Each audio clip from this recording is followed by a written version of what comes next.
Good morning, everyone.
All right, we are just waiting on Sage. He should be joining us shortly.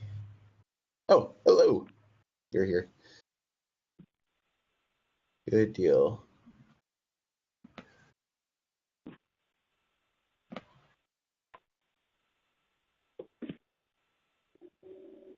All right, Sage, do you want to go over pull requests? Sure, let me look at them really quick. Sure. This pad is too big. You know what? I started working on splitting it out into like multiple years. You can just select all. That actually takes a long time with this pad. Exactly, yeah. For some reason, page down on my browser goes to the very end of the document, which is not what I want. Anyway. Let's see. Okay, so there's a bug fix from Hamoy. That one's I proved that it should be simple. The fast dispatch stuff just merged. Couldn't really measure a difference, but I think we weren't doing the right workload. But the code's simpler. It should be cheaper.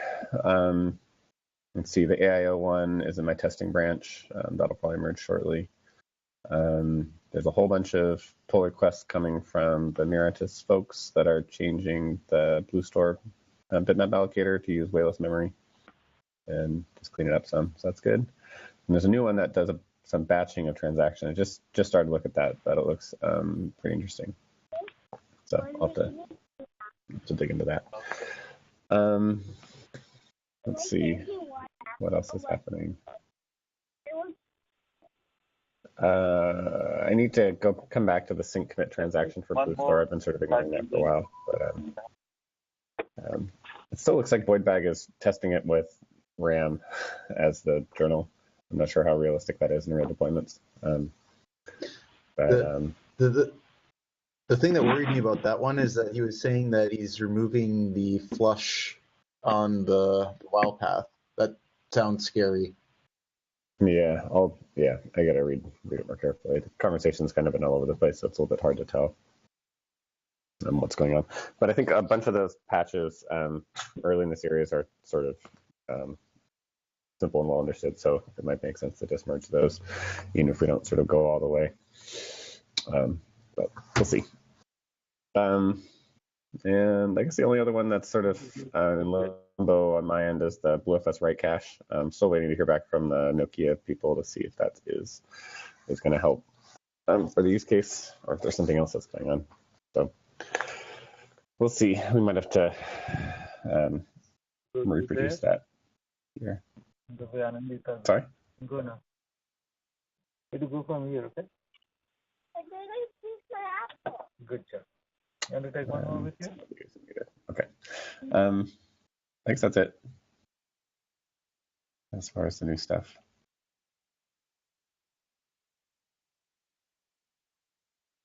Cool. All right. Let's see. I don't have too much here. We did some EC overwrite testing towards the end of last week. There's some other things in there that we can test going forward, specifically for BlueStore. But the good news here, I guess, is that BlueStore's actually doing maybe tolerably good with EC, with RBD. File store is not doing tolerably good, but that, I guess, that's kind of maybe to be expected. So most likely folks will probably want to be looking at BlueStore when they're considering RBD on EC volumes. Yeah, not most likely. Absolutely, definitely. The EC rewrites are not intended to be used with file store at all. They work only because there's no reason to break them explicitly, but yeah. Maybe I need to break my habit of understating things. Yeah. Yeah. All right. Well, so yeah, folks can take a look at those. There's not too much there, but it's hopefully interesting. I think the one suggestion I had was it might be worth running a few tests that do a really narrow code, like a 2+2. Yeah, I and do compare have that to replication, because I think that might be a useful trade-off between performance and efficiency. So it's 2x overhead instead of 3x overhead, but it should be pretty close to 3x replication performance. So I don't know. We do have results for 2+1 from back when we first introduced it, if I remember right. Yeah, I think nobody would actually run that though, because it's I know. I think 2+2 is probably something that users might actually choose. Sure. So, yeah. Depending on where it falls in the spectrum. And you can constrain those tests to just BlueStore. There's no point in testing file store. Yeah. It'd be pretty easy to run those, but yeah. Cool. The only other thing I have here is whip faster dispatch tests. Folks can see those there. The results were a little irritating because we got kind of some scattering in the single OSD tests. I don't really know why yet. I'm actually running through the tests, the 1x tests over again now, just to verify that we see the same pattern or not. So we'll see what those turn up. But for now, that's what we saw. Sage did some additional testing with just Rados Bench, and everything kind of looked about the same as it did before. So we'll see. Maybe the only other thing I'll mention, I don't have any results, but I do intend to test some of the BlueStore things that have come in, especially regarding the bitmap allocator locking. So I will try to get a chance to test that later this week. But yeah, that's basically it for me. That's all I've got. Anyone else have anything that they would like to bring up this week?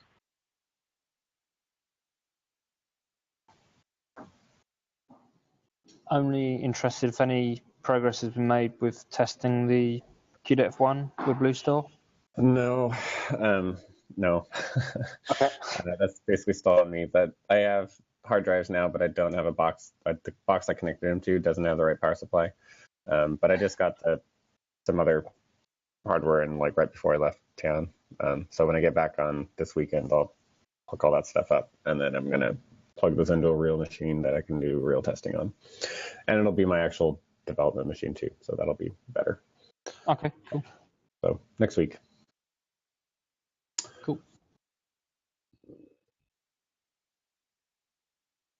Hello, Radosław Zarzyński from Mirantis speaking. Is there a chance to get some performance tests not only on the locking PR in bitmap allocator, but also on the pull request related to preserving allocator's hint across multiple allocations?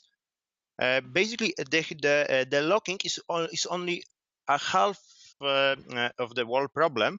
The second one is related to extensive cache misses. That is in turn related to how the allocator operates, how it performs lookups. It needs to unfortunately traverse structures that are scattered over whole memory. That's the problem, I guess. I saw your comments in the PR. Yeah, we can definitely test it as well. If you happen to have a link to that other PR, I'll put that in my list. I will looking 1 second.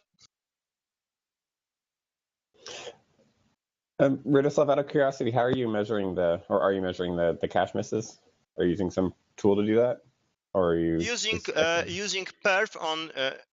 perf stat with a lot of D's dash minus dash D 3 times? It shows you some hardware performance counters.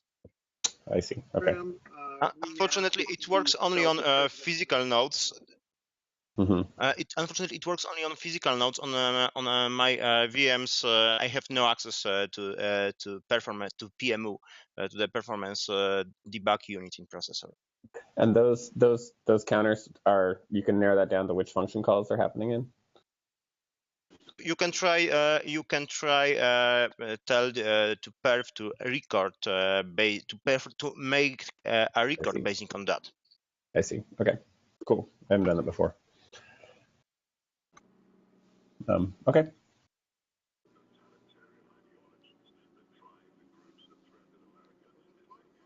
Sounds good. Anything else?